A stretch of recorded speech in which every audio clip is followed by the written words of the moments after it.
Hello everyone, welcome to కథల సవ్వడి.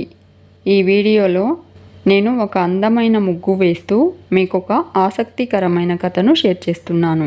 Kumar ప్రేరణకు sorry చెప్తానంటూ Siddharth phone తీసుకుని ప్రేరణకు ఫోన్ చేస్తాడు. ఇందాక మీరు మా ఇంటికి వచ్చినప్పుడు తొందరపడి కాస్త ఎక్కువ మాట్లాడాను, అందుకు మీరు ఫీల్ అవుతున్నారని మా వాడు చెప్పాడు అంటాడు. ప్రేరణ సారీ చెప్పాలనుకుంటున్నావా అని అడుగుతుంది. కుమార్, కాదు మేడం, నేను అన్నది జరిగితే బాగుంటుంది, మీ జంట చాలా బాగుంటుంది, ఆల్ ద బెస్ట్ అంటూ ఫోన్ సిద్ధార్థ్ చేతికిచ్చి పారిపోతాడు. సిద్ధార్థ్ షాక్ అవుతూ ప్రేరణతో ఫోన్లో మాట్లాడబోతూ ఉంటాడు. ప్రేరణ సిద్ధార్థ్ కుమార్ చేత అలా చెప్పించాడని సిద్ధార్థ్ని తిడుతూ ఉంటుంది. మా ఓనర్ దగ్గర నన్ను ఇరికించినప్పుడే నీ గొప్పతనం అర్థమైంది అంటుంది ప్రేరణ. సిద్ధార్థ్, ప్రామిస్ అండి, నేను అలా ఇరికించే టైప్ కాదు, అది అలా జరిగిపోయింది, నన్ను నమ్మండి, ఇప్పుడు కూడా ఈ వెధవ వల్ల ఇరుక్కున్నాను అంటాడు. ప్రేరణ, నేను నమ్మను, ఫోన్ పెట్టేయి అంటుంది. నేను చదువుకోవాలి అంటూ ఫోన్ కట్ చేస్తుంది ప్రేరణ. సిద్ధార్థ్, రే కుమారా, కొంప ముంచావు కదరా అనుకుంటాడు. ప్రేరణ, వీడు మారడు అనుకుంటూ ఉంటుంది. ఇక సిద్ధార్థ్ రెడీ అవుతూ ఉంటే కుమార్ సిద్ధార్థ్ దగ్గరకు వచ్చి, ఇంత ఎర్లీగా ఎక్కడికి వెళ్తున్నావురా అని అడుగుతాడు. సిద్ధార్థ్, నువ్వు చేసిన పనికి ఆ అమ్మాయికి సారీ చెప్పాలి అంటాడు. కుమార్, నాకు డౌట్ రా, రాత్రి నీ మీద అంత నోరు జారిన తర్వాత కూడా ఆ అమ్మాయి నీ బైక్ ఎక్కుతుందంటే నాకెందుకో డౌట్ కొడుతుందిరా అంటాడు. సిద్ధార్థ్ కుమార్ని కోపడి వెళ్ళబోతూ ఉంటే కుమార్, కష్టపడి సేమియా ఉప్మా చేశాన్రా, తినేసి వెళ్ళు అంటాడు. సిద్ధార్థ్, ఇంకోసారి ఉప్మా అన్నావనుకో ఫెవికాల్తో నీ నోరు స్టిక్ చేసేస్తాను అంటూ కోపంగా వెళ్ళిపోతాడు. ఇక గణేష్ ఇంటి దగ్గర ఈశ్వరి, పెళ్లి వాళ్ళు వచ్చే టైం అవుతుంది, వీడేమో ఇంకా రెడీ అవుతున్నాడు అనుకుంటూ గంగా అంటూ పిలుస్తుంది. ఇందిర రాకపోవడంతో ఇది కూడా ఇంకా రాలేదు, త్వరగా రమ్మని చెప్పినా కూడా రాలేదు అని అనుకుంటూ టెన్షన్ పడుతూ ఉంటుంది. అప్పుడే వచ్చిన సుధాకర్, గుడ్ మార్నింగ్ మేడం అంటాడు. ఏంటి మేడం, ఇంకా ఏర్పాట్లేం జరగలేదు, మీరేమో టెన్షన్గా ఉన్నారు అని ఈశ్వరిని అడుగుతాడు సుధాకర్. ఈశ్వరి సుధాకర్తో, పెట్టావుగా పని మనిషిని, ఈరోజు అబ్బాయి పెళ్లి చూపులు త్వరగా రమ్మని చిలక్కి చెప్పినట్టు చెప్పాను, ఇప్పటిదాకా ఇంకా రాలేదు, కాసేపట్లో పెళ్లి వాళ్ళు వచ్చేస్తారు, ఫోన్ చేస్తే ఫోన్ ఎత్తడం లేదు అంటూ ఈశ్వరి కోప్పడుతూ ఉంటుంది. సుధాకర్, నేను ఫోన్ చేసి కనుక్కుంటాను మేడం అని చెప్పి పక్కకు వెళ్ళి ఇందిరకు ఫోన్ చేస్తాడు. ఇందిర టెన్షన్ పడుతూ వంట చేస్తూ ఉంటుంది. ఫోన్ రింగ్ అవ్వడంతో ఇందిర ఫోన్ లిఫ్ట్ చేసి చెప్పు సుధా అంటుంది. సుధాకర్, ఏంటి చెప్పేది, పని మనిషిని కిడ్నాప్ చేసి అదిరించి బెదిరించి మీ ఆయన కోసం పని మనిషిలా జాయిన్ అవ్వడం కాదు, పని చేయడానికి టైంకి రావాలని తెలీదా నీకు అంటూ కోపడతాడు. ఇందిర, ఆవిడ కోప్పడిందా అని అడుగుతుంది. సుధాకర్, కోపడతా మరి, ఆ రాక్షసుడికి పెళ్లి చూపులని నీకు కూడా తెలుసు కదా, పని మనిషివి నువ్వు ఇంట్లో ఉండాలి కదా అంటాడు. ఇందిర, ప్రేరణ ఇందాకే బయటికి వెళ్ళింది, దాన్ని తప్పించుకుని రావాలి కదా, ఇప్పుడే బయలుదేరుతున్నాను అంటుంది. సుధాకర్, ఇప్పుడు బయలుదేరితే ఎప్పుడుకొస్తావే, ఈలోపు పెళ్లి వాళ్ళు వచ్చేసారంటే నీ సవతి నిన్ను తొక్కేసి రక్కేస్తుంది అంటాడు. ఇందిర, నువ్వు కంగారు పెట్టకురా, ఫోన్ పెట్టేయి, నేను వచ్చేస్తున్నాను అని చెప్పి ఫోన్ కట్ చేస్తుంది. ఇక సిద్ధార్థ్ ప్రేరణ ఇంటి బయట ప్రేరణ కోసం వెయిట్ చేస్తూ ఒకసారి లోపలికి వెళ్ళి కనిపిస్తే అని అనుకుంటాడు. వద్దులే అనుకుంటూ, ఆ ఓనర్ అదో టైప్లా ఉన్నాడు, మళ్ళీ ఏదైనా ప్రాబ్లం వస్తుంది, అసలే రాత్రి క్షణికావేశంలో కాస్త ఇరికించాను, బయటే వెయిట్ చేద్దాం అనుకుంటాడు. ఏమైంది ఈ మిస్అండర్స్టాండింగ్కి, ఇంకా రావట్లేదు అనుకుంటూ ప్రేరణకు ఫోన్ చేస్తాడు సిద్ధార్థ్. ప్రేరణ ఆటోలో వెళ్తూ సిద్ధార్థ్ నంబర్ చూసి వీడా నసా అని అనుకుంటుంది. ఇంటికి వెళ్ళుంటాడు, ఇప్పుడు ఫోన్ ఎత్తితే ఇంట్లో లేను అని చెప్తే ఎక్కడికి వెళ్ళావు ఎక్కడున్నావు అని ఆరాలు తీస్తాడు, ఫోన్ ఎత్తకపోవడమే మంచిది అని అనుకుంటుంది. సిద్ధార్థ్, ఏంటి ఫోన్ లిఫ్ట్ చేయట్లేదు, ఇంట్లో ఉన్నట్టా లేనట్టా, కోచింగ్కి వస్తున్నట్టా రానట్టా అని అనుకుంటాడు. ఇక ఇందిర హడావిడిగా బయటకు వెళ్తూ ఉంటే ఐశ్వర్య ఇందిరను ఆపి ఎక్కడికి వెళ్తున్నామని నిలదీస్తుంది. ఇందిర, మీ సుధా మామయ్యకు పెళ్లి చూపులకు వెళ్తున్నాను అంటుంది. ఐశ్వర్య, ఈ వయసులో ఆయనకు పెళ్ళేంటి అని అడుగుతుంది. ఇందిర, వాడికేం అంత వయసు అయిపోయిందని కాస్త లేట్ అయింది అంతే కదా అంటూ ఉంటే ఐశ్వర్య, కాస్త లేట్ కాదు, జీవితకాలం లేటు అంటుంది. ఇందిర, అయితే ఏంటి, వాడికి పిల్ల దొరకదా, పెళ్ళి కాదా అంటుంది. ఐశ్వర్య, అదే నిజమైతే ఆ పెళ్లి చూపులు మామయ్య రూమ్లోనో మన ఇంట్లోనో జరగాలి కదా అని అడుగుతుంది. ఇందిర, మన ఓనర్ గురించి నీకు తెలుసు కదా, ఇక్కడ ఎలా జరుగుతుంది? ఎవరో అమ్మాయి పార్కుకు వస్తానందంట. అక్కడ అన్ని విషయాలు నేనే మాట్లాడాలంట. మీ సుధా మామయ్యే పట్టుపట్టాడు అని ఇందిర అంటూ ఉంటే ఐశ్వర్య అవునా అంటూ నేను వస్తానమ్మా అంటుంది. ఇందిర అదేం పెళ్ళి కాదు, కేవలం మాటలే, నచ్చితే పెళ్ళి అని అంటూ ఉంటే ఐశ్వర్య లేదంటే అని అడుగుతుంది.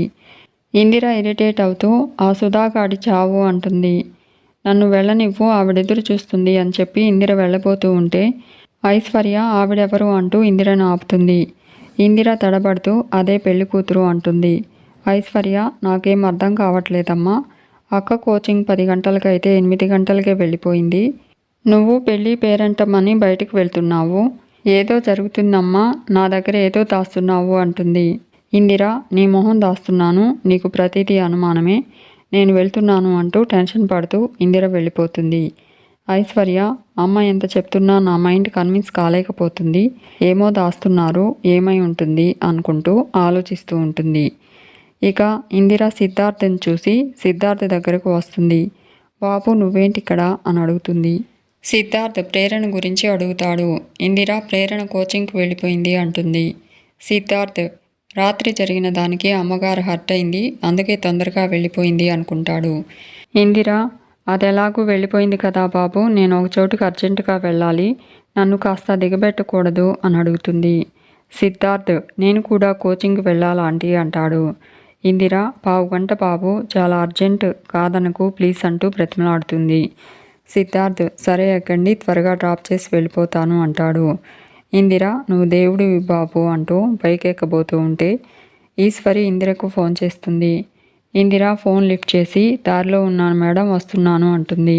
ఈశ్వరి వచ్చే దారిలో కొబ్బరికాయలు తీసుకురమ్మని ఇందిరకి చెప్తుంది. ఇందిర అలాగే అని చెప్పి సిద్ధార్థతో బయలుదేరుతుంది. ఇక ఈశ్వరి పెళ్లి వాళ్ళు ఇంకా రాలేదేంటని సుధాకర్ని కోపడుతూ ఉంటుంది. అప్పుడే పంతులు గారు పెళ్లి వాళ్ళని తీసుకుని వస్తాడు. పంతులు గారు అమ్మాయి తల్లిగారు తండ్రిగారు అంటూ పెళ్లి వాళ్లను ఈశ్వరికి పరిచయం చేస్తాడు. ఈశ్వరి సుధాకర్ని రమ్మని పిలుస్తుంది. సుధాకర్ ఈశ్వరి దగ్గరికి వెళ్ళి మేడం సీక్రెటా అని అడుగుతాడు. ఈశ్వరి నీతో నాకేం సీక్రెట్లు ఉంటాయిరా అంటూ కోపడుతూ గణ నిన్ను తిట్టడంలో తప్పేం లేదురా అంటుంది. సుధాకర్ సారీ మేడం అంటాడు. ఈశ్వరి సుధాకర్ని మంచినీళ్ళు తీసుకురమ్మంటుంది. సుధాకర్ నేనా మేడం అంటూ ఉంటే ఈశ్వరి మరి నేను తీసుకురానా, ఆ గంగను పనిలో పెట్టింది నువ్వే కదా, అది ఇంకా రాలేదు, వెళ్ళి తీసుకురా అంటూ కోపడుతుంది. సుధాకర్ కర్మ అనుకుంటూ ఇప్పుడే తీసుకొస్తా మేడం అని చెప్పి వెళ్ళిపోతాడు. పంతులు గారు అబ్బాయి అని అంటూ ఉంటే ఈశ్వరి రెడీ అవుతున్నాడు పంతులు గారు, వచ్చేస్తాడు అంటుంది. పంతులు గారు ఏంటోనమ్మా, అమ్మాయి రెడీ అవుతుందని ఆడపిల్ల వాళ్ళ ఇంట్లో వింటూ ఉంటాం, కానీ విచిత్రం అబ్బాయి ఇంట్లో వినాల్సి వస్తుంది అంటాడు. అమ్మాయి తండ్రి అబ్బాయిని మేము చూశాక కూడా అబ్బాయి అమ్మాయిని చూడొచ్చా పంతులు గారు అని అడుగుతాడు.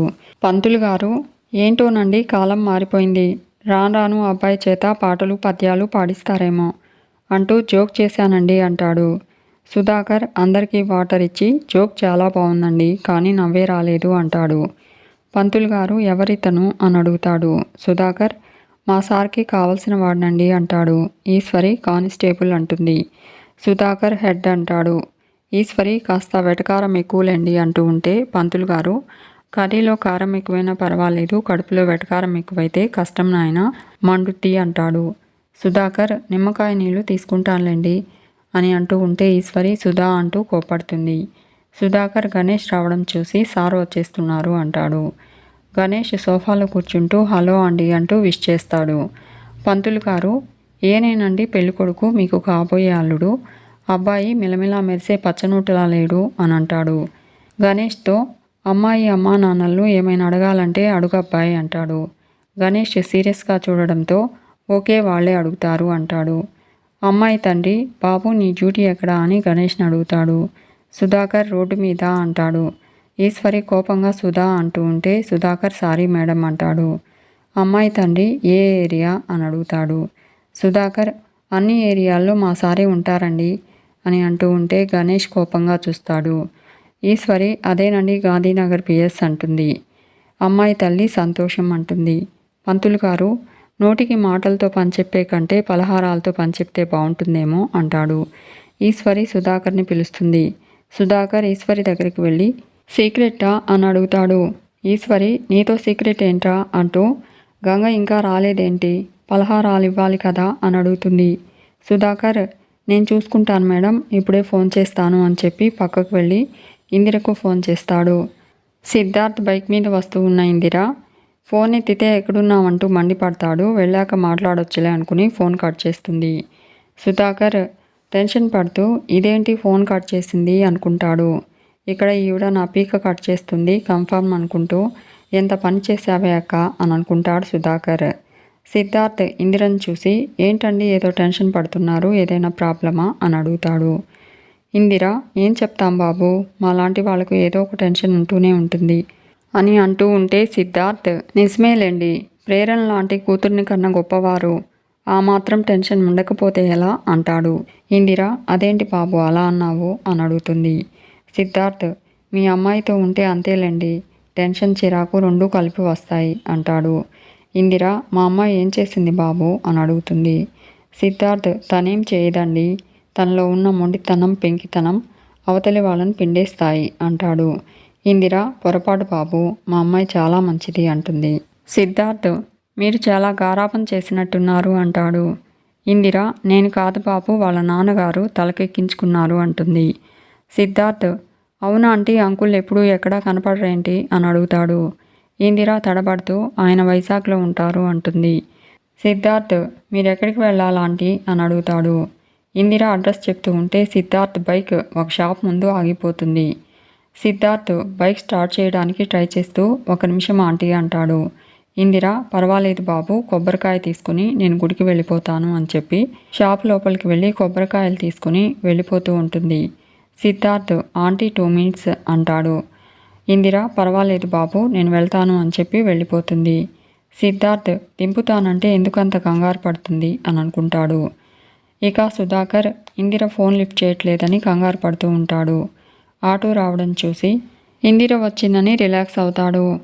ప్రేరణ ఆటో దిగడం చూసి ఇదేంటి తల్లి వస్తుందనుకుంటే కూతురు వచ్చింది అనుకుంటూ టెన్షన్ పడుతూ ప్రేరణ దగ్గరకు వస్తాడు.